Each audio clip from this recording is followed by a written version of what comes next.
Welcome to History 2020 Isolation Social Distance Edition. My name's Dr. Sawyer. I'll be your professor for today and hopefully for the rest of the semester. I mean, hopefully, right? Hopefully, all we can do is hope and stay positive and wash our hands and not go out in public. Those are the things we can do. How are you guys doing today? Like, we got a good group here, man. I got some pretty regulars that have been showing up, which is awesome. So welcome to History 2020. My name is Dr. Sawyer. I'll be your professor for today and hopefully for the rest of the semester. And, thank God this has never happened before, but as an April Fool's Day joke, I acted like I was recording this lecture before I started the video. Again, April Fools, haven't done that most of the times that I've done this. So, welcome to History 2020. My name is Dr. Sawyer. I'll be your professor for today and hopefully for the rest of the semester. And got a good crew here with me via Zoom on the TV. Yes, TV. Yes, I bought a new TV for my living room so I could bring my 40-inch Samsung into my guest bedroom so that I could put my students across from me so that this felt real. Solomon came outside today with a paper bag on his head. I was out on the back porch working. He came out with a paper bag on his head and he went, "Oh no, I don't have a head anymore." And I was like, "Oh no." And he was like, "April Fools." And he pulled his head. I don't know, probably better than what you guys did when you were 5 and me too. You know what I used All right. You know what I used to do when I was a kid? Anyway, for this lecture, we're picking up on World War II for the last two assignments for the lecture and documentary series. Uh, Last Fridays and this Mondays were an episode from Ken Burns' World War II series, The War, as he called it. Um, and so, what I want to do today in this class is because we're really limited on the amount of time that we have, and I want to keep things concise. So, I kind of outsourced the World War II era to Ken Burns, which is not a bad person to be outsourced to when it comes to history. And I'm going to cover some of what I think are the most essential parts of the beginning of the war, which isn't really covered there, like how the U.S. Gets involved. And then we're going to jump to the end and talk about the Manhattan Project and basically how the end of World War II is going to create the world that you know today. Uh, Actually, I'll go back and say this. No, it will create the world that people want to think they still live in today. Um, I would argue that actually the end of the World War II moment started happening probably in the 70s.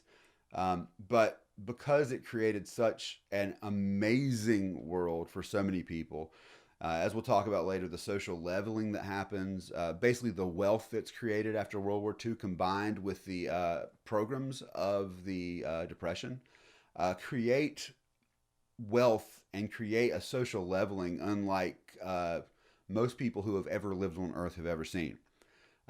Later on, you start to see that go away. I mean, basically, after World War II, the United States possesses over half of the world's industrial capacity.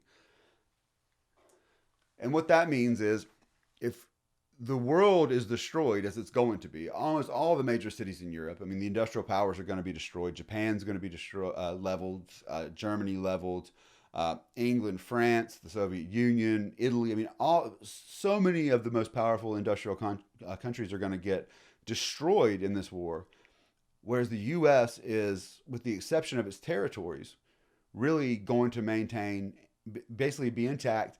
There's not going to be much destruction, and afterwards, we are going to, in the U.S., have a moment of incredible wealth and incredible global power. And that all comes out of this war. And one of the things I want to say here that's really important is when we talk about the Depression and we talk about the New Deal, and we talk, in the last lecture that I gave, we talked about how so many of the ideas that came out of that are really brilliant ideas for solving market problems, but they also create things like an end to child labor, Social Security, as you saw in the mini documentary, the Separated by Design or Segregated by Design. You have a federal lending program that is very good to a lot of middle class people, not so much black folks. As you'll see, the same thing happens with the GI Bill and the opportunities that come from that. But for most other people, this moment is going to shine. But what you should know is that as smart as the New Deal programs were, and as much as they improved some people's lives, the New Deal does not pull the United States out of the Depression. What pulls the U.S. and largely the world out of the Depression is World War II. That is really what does it. However, without those programs that were set up in World War II, it's hard to imagine all the wealth created in the U.S. would have shifted down as much as it did. But we'll get to that later on. So, as you guys know, the U.S. Doesn't get involved in World War II right away. Sits back. And there's some interesting things that come out of this. But do you guys remember when in World War I, at the end of that war, so many Americans were just absolutely upset by what happened. They saw the tragedy of the war. We talked about trench warfare and the horrors of that. And the U.S. really got there in the last year. But people looked around and said, how did we get involved in this? And one of the conclusions that they reached at the time was that it was American business and people trying to make money off of it had continued to trade and continued to keep the U.S. involved with the European powers. And that ultimately that was one of the reasons that we got dragged into the war. This is not something that goes away shortly after the war. This, in fact, this idea the U.S. needs to stay out of things persists. And it's only deepened by the Great Depression. Because one of the things that happens is the Depression goes on and countries shut down trade. They pass tariffs, essentially, to try to protect their domestic industries, which closes trade in the world and by many accounts, deepens the Depression. So you have not only a political and military distancing, you also have an economic distancing. And Americans are just, with all the problems at home, getting involved in another war that could be expensive, it turns them off. And especially when a lot of Americans aren't sure if it's worth it. So in all of this, what you have, as soon as it's pretty clear the Nazis have the intentions that they do, the U.S. passes what's called the Neutrality Acts. And this is a law that's on the books. Congress passes this that forbids the United States from doing any business, right? You cannot sell arms to either side of a conflict. So if two countries go to war, doesn't matter if you like one and the other one you don't like, you're not selling weapons to any of them. Because if you do that, they might sink your ships. That might drag you into it, right? You guys recall the Lusitania being a big deal when the Americans died on that? Yeah, I mean, that's because we were trading with either side. So there is an attempt immediately to say, we're not going to do these things, and we're going to turn inward. And this is, I think, one of the tragedies of World War II is, I mean, there's so many. But that as this war is looming, and it's clear to a lot of people what the Nazis' intentions are, what the fascist intentions are in Italy, people don't want to get involved in a war. A lot of folks, the U.S. doesn't want to be dragged into it. Great Britain makes a lot of concessions to Hitler, essentially saying, well, so you took some of Czechoslovakia, you promise you won't take anywhere else? And Hitler's like, yeah, totally. That's all I wanted. And they're like, all right, well, then we're friends. All right. Why are you building all those? You got those airplanes? What are you going to do with those? And Hitler's like, I just like to go, I like to see things from the air. And they're like, you need thousands of those? And he's like, shh, come on. We don't want to fight, do we? And there's all these concessions given within Europe. The U.S., the distance there matters because the U.S. isn't facing any type of an impending invasion, at least not in their eyes, which might be at least coming in terms of a hit from Japan. But we'll talk about that here in a second. But at the same time that this is going down, there are signs, and there are some really terrible things that are happening even before the Nazis before the war starts in 1939. You've already got, I mentioned this before, the Spanish Civil War, where clearly these called Falangists, they're Spanish fascists, are airlifted across from northern Africa, from Morocco into Spain, airlifted by the Nazis' Air Force. It's the first military airlift in history. They're dropped there, and essentially they overthrow a republic. The republic holds out for 3 years, and it's desperate, and it is begging the world's democracies to come help them. The U.S. stays out. Great Britain stays out. The only country to officially give them any help was the Soviet Union, but as with so many things with Stalin, strings were attached for sure. And so what you end up with is a really tragic moment where this republic dies. But I mean, from the perspective of the war, the phalangists, basically the Nazi allies there, they should have won quickly. But Barcelona holds out, the northern areas hold out. Do any of you guys watch soccer? You guys soccer fans at all? So, okay, that was a no from everyone on there. But YouTube, millions of soccer fans around the world. I'll just tell you this. There's a huge rivalry between Barcelona, FC Barcelona, and Real Madrid. You guys probably kind of know that, right? Even if you don't know soccer. But the history of that rivalry is deep because it goes back to the historic rivalries between Barcelona and Madrid, because Madrid was a stronghold of fascist power and Barcelona held out with the Republic. So those tensions in that rivalry, they're real there. And you're talking lots of people get disappeared. So that's going on. The U.S. refuses to get involved. Volunteers from the U.S., volunteers join what's called the Abraham Lincoln Brigade and go over there and fight, not officially from the U.S., but to defend the Republic. But the U.S. is like, well, we're staying out. At the same time, the Japanese invade China. The U.S. had great relations with China. And essentially, they invade, mass slaughters by the Japanese in China. In 1937, you have what's called the Rape of Nanking. I mean, just brutal slaughter by the Japanese, who are an island that need more resources for their growing industrial capacity. And they invade and they treat the Chinese terribly. And the U.S. doesn't get involved. And so a lot of these things are allowed to happen. And, from one perspective, it's like you don't know how it's going to turn out. The U.S. was struggling economically, but when this war comes to hit home, it means that we've got to gear up pretty quickly. Now, the amazing thing is that in the lead up to the war, even though there's this Neutrality Act, the U.S., and under FDR, who's pretty savvy about this, starts figuring out ways to get around these laws that have been passed by Congress. One of them is they established what's called the Lend-Lease program. And this is what's smart about it, is like, hey, we'll lend you some things that you might need, just saying. And in return, you guys could lease us some bases that we might need for some unknown reason, maybe. So the U.S. is able to cut deals and trade in kind.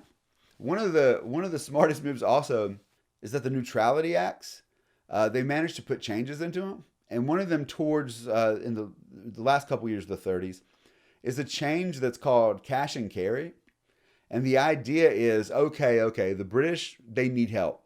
So what we'll do is, hey, look, you guys are worried that we're going to get involved because our guys are going to be selling and we're going to have our ships over there and the Lusitania might happen. But here's what we're going to do. We will sell to another country that is at war under the terms that they pay with cash, no credit, and that they use 100% their own ships to carry every bit of it so we don't get caught up in the crossfire. This is genius, actually, from FDR's perspective, because the only country in the world that can buy a lot of supplies with gold on hand, cash on hand, is Great Britain. So essentially what they say is, hey, anybody who needs this, we'd sell it to them in cash. Oh, only turns out that the people we're trying to get supplies to can do that. That lasts for a while. Eventually, the British are begging for more help. So that's where Lend-Lease comes in. And eventually, the Soviets are involved in that as well. We start supporting them. So all of this is a way that before Pearl Harbor and before the U.S. really gets behind the effort, that the U.S. can begin helping. In 1940, also, FDR instates the Selective Service Act, which allows for a draft. You guys remember in World War I how we had to basically create an army out of nothing, kind of on the go? Well, FDR is kind of behind the scenes building the framework for if we get involved in the war. So we got a bit of a head start there, but not completely. So all that goes down. And as you guys know, the U.S. stays out of it until the U.S. is attacked on December 7th, 1941 at Pearl Harbor, right? You guys know the story? Right? Just out there, and it's there's a history to U.S. and Japanese relations out there. Um, a lot of this is covered in the reading that I gave you from Daniel Immervar, How to Hide an Empire, which is a brilliant book. We had him on the podcast on Road to Now last year after I read this book. I mean, amazing. But I'll just tell you, because some of this is covered in the other readings, it will blow your mind when you realize why we didn't see the Japanese coming. Like, it says, have you guys ever heard that there's a conspiracy theory floating around that the U.S. had received an interception? The Japanese were planning an attack the day before, right? They knew in advance they had received this, and that the U.S. leaders allowed it to happen because people wanted to get involved in the war. Have you guys heard that conspiracy theory before? It's kind of it's like a common thing, right? Like a lot of conspiracy theories, it has an ounce of truth in it. The truth is, we had actually received a coded message that indicated there might be an attack coming. But the reason we didn't expect it, I mean, there's so many things that come together. I mean, one, to be fair, the Japanese Navy went totally silent when they left. So they came across the Pacific Ocean using no transmissions. They were on the decks using flags, like old school style. So most of the time when ships would go dead like that, they would be in port for repairs. So there's the Japanese weren't dumb about it. But there are some other things. Like, for example, we weren't running any intelligence gathering on the Japanese. No flyovers. We didn't have spies on the ground. We didn't have a single intelligence officer in there essentially doing espionage. You want to know why? Oh my God, it's horrible. Because the dominant thinking of the time, and this is a big part of it, the dominant thinking at the time was that the Japanese racially would not be good at flying. Yeah. So it has to do with notions of the way people's different races' brain, skulls are shaped. Yeah, I know this is insane, okay? But this is real. I'll post a link to some of the articles on this. That because of the way Japanese people's eyes were shaped, they couldn't see well. The belief that when Japanese children were carried on their mothers' backs, and the belief that bouncing so much when they were little threw off their ability for balance. And in fact, when the Japanese, when they first started their aviation program, right, to build these amazing planes and train these pilots, they started covering it all up, making it secret, right? Which should be you'd think there's suddenly they're really hiding what they're doing. A lot of people concluded that the reason they were doing that was because they were just so bad at flying that they were embarrassed. We weren't prepared for torpedo attacks because the U.S. didn't have torpedoes that could hit a base as shallow as Pearl Harbor, so we just assumed the Japanese couldn't possibly have done it if we didn't do it. I mean, it will blow your mind. I will post so if you're watching this, go look under the additional resources for this week's readings, and I'll post some of the interviews here. I mean, it's mind blowing. We're running no intelligence on them. They had spies all over Hawaii. The Japanese did. They had spies all over Philippines. They were running a great ring of operations. We, on the other hand, were like, well, we might have to fight Germany, but there's no way the Japanese would dare take us on. So yeah, that'll break your heart. That's why it's always a lot of times when people are like, hey, is this a conspiracy theory?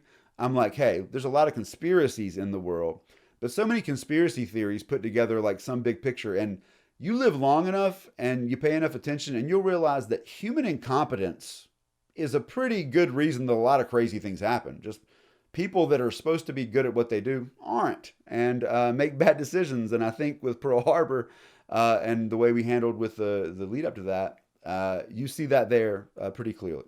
So just wanted to go through that there. And again, you saw with the documentary a lot about World War II. There are multiple episodes there, and there are tons. If I would actually recommend World War II in color if you have Netflix. It's a multi-part series, but even I, like someone who's a professional historian with a PhD in history, something about seeing those films in color kind of makes you feel a little bit closer. So there's a lot of great documentaries out there. We're cramped for time, so I'm sorry I'm not covering more of the battles. I mean, it kills me not to talk about the siege of Stalingrad and and D-Day. Although I will say here, um, when I'm having a rough day and when I'm trying to practice gratitude, as is important, when we go through things, we think about how we live in a world that's the way it is because people build it for us, right? I mean, one of the themes of the class is that we live in an inheritance that we didn't earn. We were born into it, and we have to decide what we're going to do. Are we going to add to the inheritance, or are we going to decide to squander it? And that's the question we have to ask ourselves every day when it comes to the big picture. One of the things that I often think about is how people went to World War II, and particularly at D-Day, that invasion. And they went there never knowing if they would even see the world that they were going to sacrifice everything to save. And when you think about that, I think it's a deep gratitude. And, not just them. So many people have sacrificed before. But I feel like I should say shout out to those veterans who fought in that. I lived in Russia, as you guys know, for a couple of years. And they have every year a parade on the Victory in Europe Day and a big celebration. And one of the really sweet things is that the children go out and they give flowers to the veterans. And there was a 900-day siege of Leningrad in which the Nazis just starved. Leningrad was the capital it had been St. Petersburg, the capital of the Russian Empire. Moscow was the capital in the Soviet Union, but Leningrad, today St. Petersburg, still a huge city. The Nazis got there, surrounded it, and just starved the people. They just, starved them. Some of the documents that came out recently were pamphlets that the Soviet Red Army, they would try to smuggle in. And there were like techniques for boiling the leather in your shoes so that you could process them, you could eat them and get some type of food out of them. Massive numbers of people died. And to this day, the people who lived through that are treated with a degree of respect. The people who lived through the blockade. And going out in Russia and seeing these folks who were ever older and ever fewer, these Red Army soldiers who had fought and helped defeat the Nazis, and seeing children give them flowers, it's a pretty beautiful thing. So I said I wasn't going to talk much about World War II, but I think in the act of gratitude, I should bring those things up, because a whole generation of people, 16 million Americans themselves, end up being part of the military. So yeah, all over the place. And one last thing, Americans will tell you that D-Day was the turning point in the war. Soviets will tell you it was Stalingrad, this vicious battle that went down in the Caucasus region of the Soviet Union, where the Soviets turned the tide. What I would say is, took everybody. The national ego thing often makes us want to say that one's more important than the other, but every single person that was there mattered. And so I think instead of trying to say who was more important, it might be good just to be grateful to everyone, because it took a lot to beat the Nazis. So let's flash forward here. Let's see. I'll read these real quick. I heard that World War II, phrenology. Yeah, Darby, phrenology. It's ridiculous. I heard that World War II is where the saying that carrots will make your eyesight better started. Is that true? I'm not sure, Katie.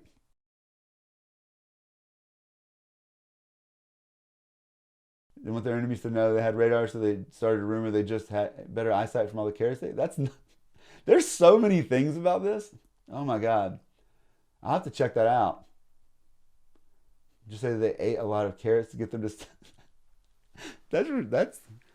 That's nuts. If you eat too much of them, you'll turn orange. We're starting our own conspiracy theories around here, guys. So, what I want is for somebody with their camera off right now to click it on and be glowing orange and be like, "It's true. It's true."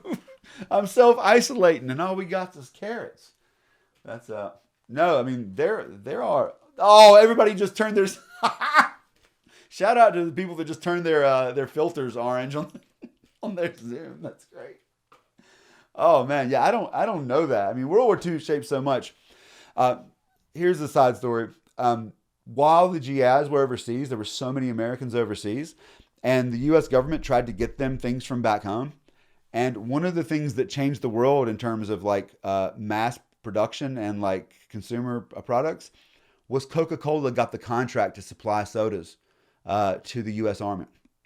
And they built Coca-Cola bottling all over the world because of that. I mean, that is how Coca-Cola becomes one of the symbols of the U.S. because it traveled around, where the U.S. bases were. Another thing is, here's a side note, you guys are, well, I'll tell it like this. After World War II and a lot of the world, the American bases were places that had been destroyed and people were really poor. And so folks who lived there, as often, they would try to figure out ways to make money, like entertaining GIs.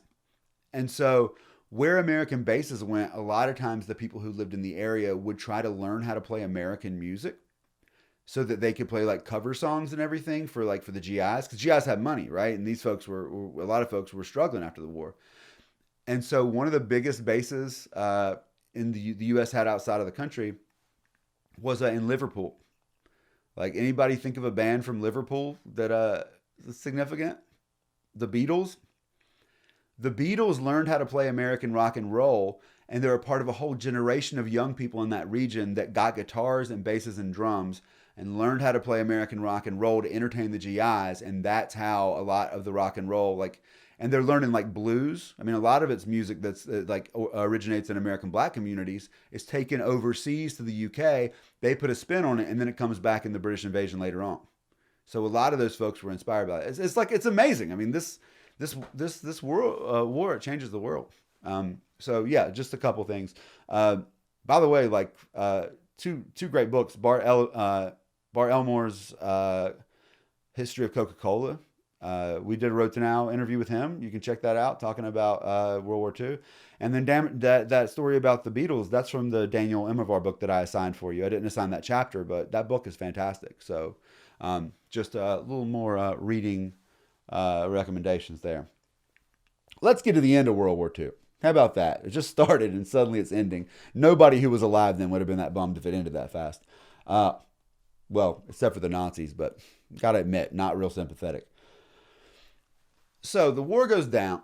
It's a long, brutal war. The U.S. is involved in the Pacific and in Europe. And what ends up happening is by 45, it's looking pretty clear that the Allies are going to defeat the Axis powers. And the Axis powers are really the core is the alliance of Italy, Germany, and Japan. The Italians have already fallen. Now the Nazis are surrounded. And so the question is, what are you going to do with it? And one of the bizarre things about this is, you remember how last time I really talked about the Soviet Union, it was like there was a revolution and they were like, we're going to bring down capitalism and, we're going to have, and Americans were terrified. Remember the post-World War I Red Scare and all of this? And there's so much more to it, but they're terrified. And then suddenly in World War II, the enemy of my enemy is my friend. Yeah. So now it's going to take a lot of people to defeat the Nazis, and the U.S. now becomes allies with the Soviet Union in World War II. That involves a lot of propaganda to explain to people that the Russians are our friend now. That's a whole other story. They're like, no, the Soviets are cool now. But as this war is coming to an end, once the enemy starts to fall, well, now you got to figure out how to work things out, and that's not easy. And so in 45, there are two big meetings that happen. And these are meetings basically cored by the US, the UK, and USSR. France is going to be around too, but France also pretty quickly capitulated to the Nazis. There were resistance groups that held out. But overall, the three leading powers here, the US, UK, and USSR, they meet in February of 1945 at Yalta. This is FDR is representing the US, Stalin from the Soviet Union, and Winston Churchill from the UK. They start talking about what are we going to do? This is a whole question. It wasn't like we'll just get rid of those dang Nazis and everything will be okay. A lot of people were Nazis. That country did not become that powerful because only 20% of them were into it. It's a country that is fueled by this. This ideology has swept the majority of the people. So what do? You're just all right, you guys lose, right? And you leave? Or do you stay there? And as this question becomes determined, what you got to remember is that the Soviets, they've been fighting on the eastern side. And they got destroyed at first because they were not ready for an invasion. But eventually they turned the tide. And as Stalin is moving and the Soviet Red Army is moving across Europe, it's looking like they might not want to leave afterwards. Stalin's nothing if not paranoid. I mean, this guy's thinking, well, the further away from Moscow we could keep, potential threats, the better.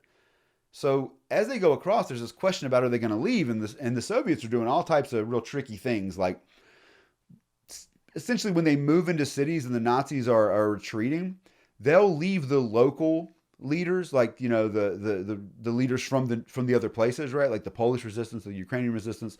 They'll essentially let those guys fight it out before they'll send the Red Army in. And shortly after, and this is something they don't know at the time, but shortly after, I mean, one of the things they do is the heroes of the Nazi resistance in World War II are all picked off by Stalin, because Stalin does not like competitors. So much so that, in fact, the Red Army gets thumped early on by the Nazis.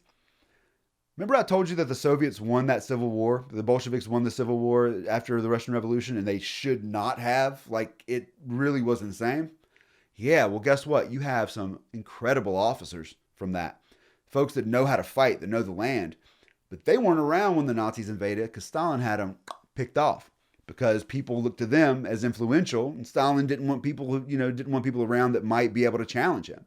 So he gets rid of the top leaders there. So by the time the Nazis invade, you have a military that, not completely, but promotion is about, are you loyal, not so much about, are you tested on the battlefield. That's a different story.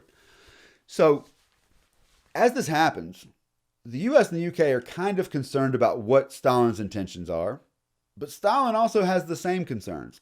The Soviets had been fighting the Nazis for years, and the US had gotten involved in the war back in 1941, and they had been promising that they were going to come and have that invasion at Normandy for a while, and they delayed. Now, they delayed because, good gracious, look into the numbers of that invasion. It's amazing how they pull that off. But Stalin had been sitting back, and millions of Soviet soldiers are dying. Millions of Soviet soldiers and civilians are dying. And Stalin's like, are you guys going to invade? Are you guys going to come help us? And the US and the UK are like, yeah, definitely. We're just waiting for the right moment. And Stalin starts wondering whether or not the US is just holding off so that the Soviets can take the brunt of it. Side note, I think it's kind of interesting that Stalin thinks that the US is doing that to him when, in fact, the Soviet Red Army is kind of doing that to nationalist leaders in other parts of Europe. It's almost like people expect out of other people what they expect out of themselves, but I'll move on. So, when they sit down, he's willing to work with Stalin. He understands you got to. And you have Churchill, who's a savvy guy, pretty hard-nosed guy in the room. They get some things worked out at this first meeting. And one of them, and this is a big deal, is that it's clear the war is going to come to an end soon. This is in February of 1945 again. And the U.S., this is the war in Europe. The U.S. is still fighting a fierce battle against the Japanese. So one of the terms on the table is, hey, once we defeat the Nazis, anybody want to come help us over here? It's like the Soviet Union in particular, whose like Soviet borders are just across, the Sea of.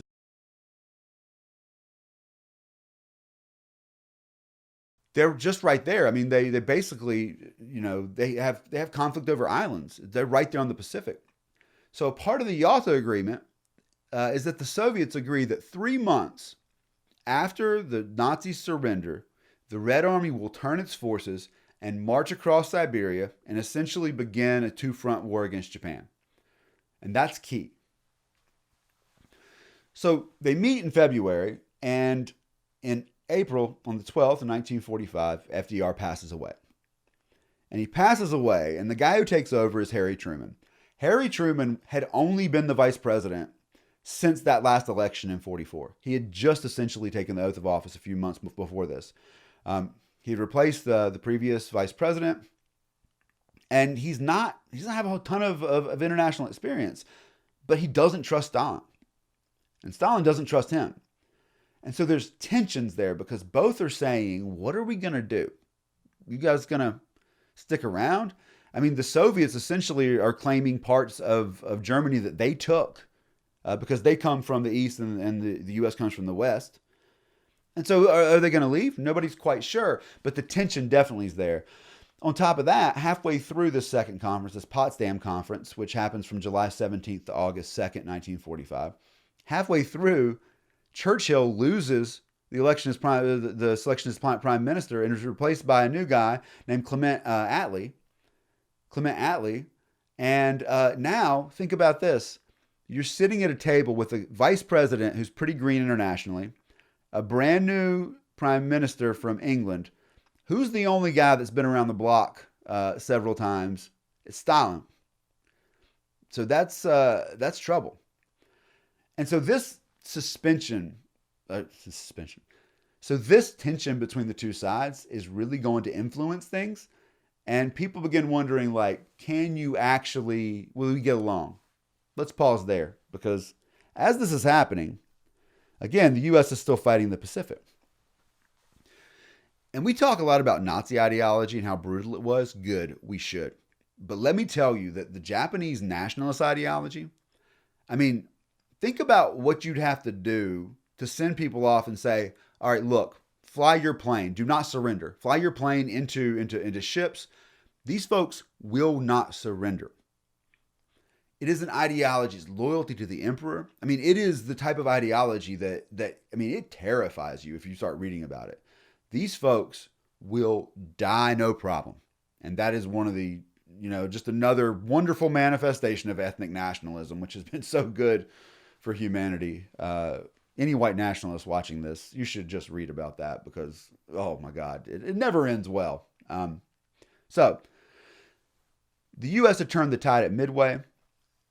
They conquered back the Philippines in 1944, which, side note, as you'll read about in Immervar, we talk about Pearl Harbor, but that day that attack, it wasn't just Pearl Harbor. They attacked the Philippines. They attacked Midway Island. Those were all U.S. territories, just as much as Hawaii was. But we don't talk about those.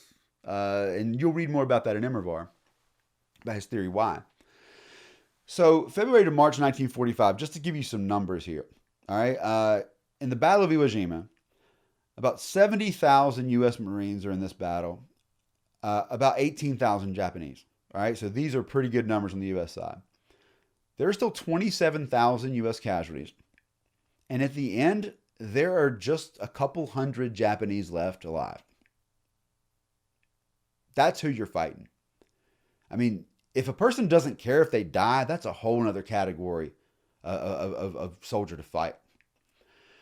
And for April to June 1945, the Battle of Okinawa, there are 287,000 Allies versus 130,000 Japanese. 77,000 of those Japanese die, 65 U.S. casualties. The U.S. is making it closer and closer to mainland Japan. The problem is, unlike a lot of other countries, these guys don't seem like they're ever going to surrender. Like, they are bracing in. And the problem is, how are you going to end this war? Like, how do you do it? So you would say, well, destroy the main cities, right? That had been done. Tokyo had been firebombed. I mean, firebombed. That city was made out of wood, and it burned, and people died. And it was in rubble, and they were not surrendering. We were moving closer and closer. It was clear. They lost a lot of their best pilots and best machinery at Midway, but they didn't give up. So the question is, how are you going to stop this if you don't think they will surrender? Let's flash back. Because it turns out the United States has a weapon that they've been designing for a couple of years now, so secretly that Harry Truman did not know about this atomic bomb when he was vice president. He did not know about the project. I mean, imagine that for like a hell of a day, being like, hey, I'm the vice president. And they're like, no, you're the president now. We're at the end of the war. Go talk to Stalin. Also, bomb can blow up whole city. You're like, dang, dude, that's a lot of pressure all of a sudden. So here's how this goes down. And it's really a fascinating story. I took my whole senior seminar and as an undergraduate on the atomic bomb. And I love reading about it because, I mean, these people are geniuses who work on this project, and it's undertaken in such stress and under such pressure. And they create this bomb that can destroy entire cities. They unleash fire from the sky, and they have to live with that. They have to live with it. That's heavy. Some of them were not happy in the long run about what they did, but I'll tell you why they did it. So, Nazis, bad for everybody, but Nazis also kind of bad for Nazis too, because Nazis started running out people who were not Aryan. One of the people they ran out was a guy named Albert Einstein, who found that his house had been turned into a Nazi youth camp, took it as a pretty good sign to get out, and left. But a lot of other scientists left too. One of them is a guy named Enrico Fermi. Enrico Fermi was a genius, worked on neutron bombardment. What would happen if you slam a nucleus of an atom with neutrons? He won the Nobel Prize, and this guy is not Jewish, he's Italian, living in an Italian fascist country, but his wife's Jewish. And so, being a good guy, he goes to accept the Nobel Prize and slips out with his family to the United States. Comes here. Begins working on some of his research. But I mean, anytime someone just up and leaves where they're from, that should tell you something, especially for uncertainty. Uncertainty is hard, man. When you leave somewhere, it's heavy. Hold on, what's going on over here? Sound of Music style? Oh, yeah. Okay. Anyway. So, he gets out. Another guy who gets out is a Hungarian Jewish guy named Leo Szilard. Leo Szilard is essentially sitting, the story goes, right? There's so many of these stories about these folks, and I'll just tell them as they come down. You know, it's not sure. Dang, that was good. Anyway, Leo Szilard is thinking about what's going on in the world. He knows about the Nazis because he's been there, and he's seen what's happened. And he starts thinking, and he's sitting one day and he's thinking about this new physics research going on called neutron bombardment, and it hits him. If one could actually hit the nucleus of an atom with the neutron at the right level, it could split. And it could split and release a couple of other neutrons. And if they hit other nuclei, they could split. And basically what could be possible was that you could release a self-sustaining chain reaction of energy that could create a massive weapon. And Szilard realizes this, kind of hits him that it theoretically might be possible. And then he says, if I've thought of this, the Nazis have thought of this. Because the Nazis have the best physicists in the world. You guys seen Breaking Bad? Heisenberg? Yeah, Werner Heisenberg. That's a Nazi physicist. The institutes that the Nazis had invested in were putting forth some incredible scientists. And the tragic part is so much of it used for war. So Szilard's like, if I thought of this and it can be done, the Nazis have thought of this and they are trying it. And if they get it, it's over. He doesn't have any intel on the inside about what they're doing. He just believes that if they can do it, they will. And if they have the weapon that can be created by that, no one can stop them. So he ends up talking to other physics. He spreads the word. This guy, Enrico Fermi, finds out about it. And this is the best part. Like, Leo Szilard's like, you guys ever heard of Leo Szilard? Anybody ever heard of Leo Szilard? Exactly. You guys ever heard of Albert Einstein? Exactly. Leo Szilard knew who he was and knew who Einstein was. He manages to go to Einstein, who's a celebrity in his own time, and explains the concept to him. Einstein's like, yep, we should do something about this. And they write a letter to FDR and say, we've got to start this project. And the federal government funds it. It's got to be totally secret. And the first step is figuring out if this can happen. That involves our man Enrico Fermi. I love Fermi. He's just a neat just a super genius. Fermi is like, yeah, we could do this. We could try to figure this out. He's the guy to do it, right? He won the Nobel Prize in physics for his research on this basic question. He goes in and they go, where can we go that nobody will suspect that we're doing this there? And University of Chicago is the university they choose. University of Chicago had recently abandoned their football team. They stopped having a football team. And they had this football stadium. And you could have a bunch of physicists there because it's a university. But they got to build the lab to test this thing. Can you build a self-sustaining nuclear chain reaction? So when they go to build this thing, they do what you guys did. They do what when you would go to a football game when you were like in middle school and you wanted to get away with something and you didn't want your parents to see you, where would you go? Under the bleachers. Exactly. So they build this lab there at this stadium. Fermi is like out there. That's what I love about Fermi. He's like the brain guy, but he's out there building this thing with everybody, right? He's going to test it. So they build it. Sure enough, Fermi figures it out. We can do this. We just need a ton of uranium. I don't know if you guys have ever tried to find uranium before in the wild, but it's not easy. But they managed to put it together. They build a testing. I mean, they build all this. The Oak Ridge, Tennessee, the labs out there, right? Established. At the time, the third largest city in Tennessee is built quick. Basically for this. There's a Hanford lab built in Washington, or not a lab, but a site to basically turn uranium into plutonium. And this place, by the way, still cancer rates through the roof there. It was shotgunned, so nothing was really built safely, and tons of people died. It was all covered up. There's an amazing book about it called Plutopia by Kate Brown, where she writes about it and compares it to the Soviet site, which is not exactly good either. But they build this stuff, and they go out to Trinity. This is in the Southwest, right? They build this site, they put it together, and they bring in some amazing people. I mean, there's so many people like Robert Oppenheimer, so many scientists involved in this. They build the weapon. And the first thing they do is they go and they stack crates of TNT out there to try to see like how much blast would this create. And they measure it. Okay, good. And then they set up the bomb to detonate it. Let me just explain this to you. The day that they go out to detonate this, shortly before, a physicist had come in and said, if we detonate this weapon, there is some chance that the atmosphere will ignite. And they delayed a bit and they tested. I mean, they really are thinking if we set this off, this could be the end of all life. They do more calculations. They're like, yeah, it probably won't. And then they go out there that day and there's still a slim chance.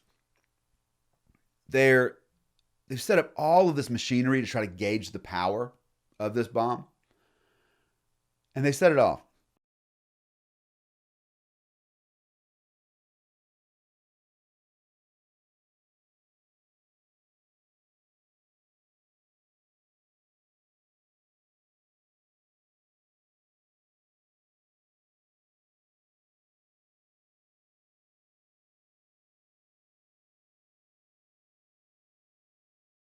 The countdown began, and then the flash. My hands got warm from the heat from the bomb, which just grew and grew, and then eventually started up into the sky. It was terrible. It all worked. And suddenly I realized that next time there would be people under it. It never occurred to me.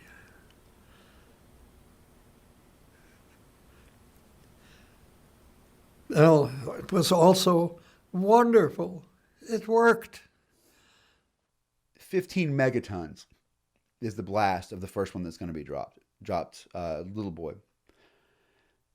This is like nothing anyone has ever seen before. This changes the world. This is why, in August of 1945, the U.S. can fly one small plane over Japan, and nobody thinks anything about it. Might be a recon plane. But before we get there, the question is, are we going to use it? Truman takes over and it's like, yeah, this thing got it detonated. Are we going to use it? And that's the question. I mean, they do. On August 6th, 1945, the U.S. drops the first bomb on Hiroshima. And then 3 days later, they drop one on Nagasaki. You guys know this, right? The only two that have been used in a war. So here's what's interesting about it. No one, almost no one in the world, even thought this was a possibility that one bomb could do damage like this. And a lot of people don't even know the long-term damage this is going to create. I mean, radiation, the destruction. But the U.S. chooses the sites. All right, so like Hiroshima is not a strategic city. It's not a point of production. Again, Tokyo's been bombed out. Most of the most important cities have been destroyed. They choose Hiroshima because they want people to know what this bomb can do. Hiroshima hadn't been touched. It wasn't a strategic point. It was just that if you dropped it on Tokyo, aside from the casualties being likely way higher, you've got the reality that people might not believe that that bomb did it because so much was destroyed. So you pick an untouched target so you can drop one bomb and show everybody exactly what that one bomb did. But, all right, so I want you to think about this. If I told you, I walked into class one day and I was like, hey guys, I can shoot lasers from my eyes. You would be like, what? And I would be like, watch this, boom, and I would shoot lasers from my eyes. Now, you're going to be like, what the hell just happened? And you're probably going to go, I didn't really see that. You're probably going to go, what's the trip? But if I do it again, if I do it again, you're going to have seen it twice, and everyone around you is going to have seen it twice. That's the thing. 3 days between the first and second bombing. Why wouldn't you give the Japanese and the world a chance to actually calculate what had happened? Well, there's a couple of reasons for that. Now, I'll say that like the biggest reason behind why the U.S. decides to drop this bomb, as I said, is I told you the numbers, the casualties the U.S. had already lost in this war. A land invasion of Japan would have cost a lot of lives. But there's other reasons. And a lot of it goes back to that dropping those bombs so close to one another. So you remember how I told you that Stalin was kind of angling on Eastern Europe? Remember that? And remember how I told you that Stalin had agreed to send the Soviet Union into the war against Japan 3 months after the end of the war in Europe? Yeah. So he had begun the advance against Japan. And at the point that we started dropping the bomb, the Red Army had made some pretty good progress. In fact, across China, and they had made it down to the Korean Peninsula was occupied by the Japanese, but the Soviets had already taken out the northern part. Is it starting to make sense? The northern part occupied by the Soviets, the southern part not quite yet. Yeah, we'll get back to that. That's going to be an issue later on. So every day the Red Army was making advances, and what if they make it to Japan? And what if they make it to Japan and then we take one half and they take the other half? You've just replicated the same problem you've got in Europe. So you want to hasten the Japanese surrender. You also want to show the world that that bomb's real. You do it twice and everyone, including Stalin, knows you've not just got one, but you've got two. This is kind of important because the Nazis had done experiments to try to see if they could get an atomic bomb, and they flubbed them. They used impure elements. So they reached the conclusion that you could probably build like one of these, but you couldn't build more than one. It was an impractical weapon because it was take so much and be so expensive that it wouldn't be worth it. But the U.S. Fermi's experiments were better. And on top of that, the U.S. figured out how to use plutonium, which is derived from uranium, and you can make way more of it. So you wanted to show the world, we've got several of these, and we can drop them quick. After the second one, the Japanese are pretty quickly like, okay, don't drop any more. We'll talk to you. And they agree to an unconditional surrender. But in the meantime, you have this massive life-changing event. And I want you to just think about this. One day, you need a whole bomber squadron to drop bombs that are going to do any damage. One day, you need a land invasion to be able to just decimate a city. And the next day, one small plane flying over your city pretty high, thinking nothing of it. The next day, that bomb can destroy an entire city. That one little plane. It's going to create a lot of fear, reasonably so. But for now, at least, the U.S. is the only one who has one. But the Manhattan Project was full of Soviet spies. We'll get to that next in a future lecture. Yeah, the Soviets get a bomb by 49. They would have never had that on their own. So, September 2nd, 1945, Japan surrenders. That is the end of both fronts of World War II. As I said, the Soviets do make it a bit of a distance into the Korean Peninsula. Stalin, his MO is not to appoint the best people, it's to find who's loyal. So he props up a guy named Kim Il-sung, who promises to be loyal moving forward, and he props him up in power. His grandson, his crazy grandson, is still running that northern part of the peninsula. You guys know that they say Kim Il-sung was like born on a mountaintop? Have you guys heard all this stuff about North Korea? Okay, do you know where Kim Il-sung was actually born? In the Soviet Union. They know that. They know that now. They've got the evidence that he was born in, like basically during the retreat. He wasn't even born in Korea, much less on a mountaintop in Korea. Now, to be fair, he was born from a fiery mass at the top of a mountain in the Soviet Union, but it's just different, Kim Jong-il said that he shot golf one round of golf and had 15 holes in one, and that after that he decided never to play again. Yeah, cool, yeah. Just the same way that I did the same thing, but I'm not gonna play again. Don't ask me to do it.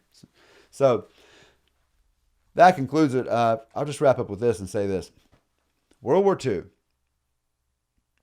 between 1941 and 1945, the U.S. government spends 2 times as much as it had spent in the first 150 years of American history. 16 million Americans served during World War II. Business and government's going to become close. And all that money, because of programs that are there, it's going to change the economy. The necessities of war are going to change social relationships.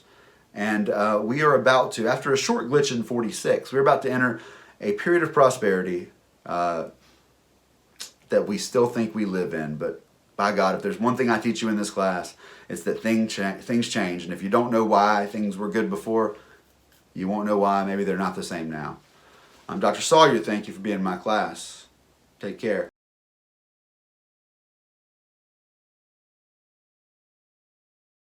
All right. You know what I used to do when I was a kid? It's a long time ago, before you had cell phones. So you couldn't call your own house unless what you did was you would call a party on your own line. Basically, you would pick up your phone, dial your own number, but then you would hang up and your phone would ring.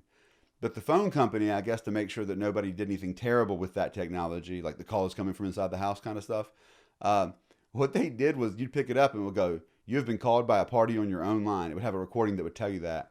But when I was like 7 and 8 years old, I never failed to call my mom in our house, and when she picked up, try to impersonate a police officer and tell her that I was dead.